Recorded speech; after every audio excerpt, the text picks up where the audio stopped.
एक दफ़ा का जिक्र आ। एक लकड़हारा दरिया के किनारे लकड़ियां कट रहा सी कि अचानक कटद्या उनका हथ स्लिप होया ते कुहाड़ा भड़ोक के दरिया दे विच गिर गया।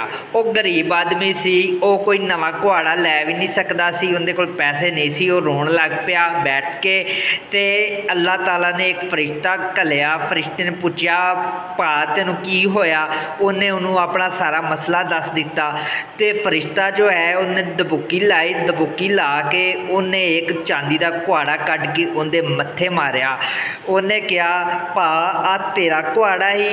उन्हें कहा, नहीं भा फरिश्ते, ये मेरा कुहाड़ा नहीं आ, ये किसी होर गरीब का ही, उन्होंने जाके दे, मेरा तो लोहे का सी।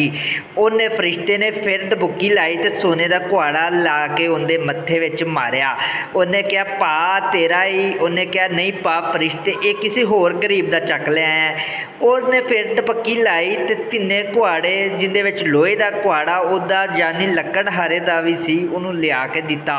उन्हें कहा, भा लोहे का कुहाड़ा जिहड़ा है ना, ये मेरा कुहाड़ा ही, ये मैनू दे दे, तो बाकी जिन्ना ते हिन्नी उन्होंने दे आ। फरिश्ते ने कहा, भा तू तो बड़ा चंगा बंदा है, तो नेक बंदा है, तो ईमानदार है, अल्लाह तू तिन्ने कुहाड़े ले ला, तो अल्लाह ताला तेनू राजी रखे, तू बड़ा चंगा बंदा है। ईमानदारी बड़ी चंगी चीज़ होंदी है दोस्तों, तो तुहानू भी चाहिए है कि सानू भी चाहिए है ईमानदारी नाल अपना काम करके अपने मुल्क की तरक्की में हिस्सा पाइए।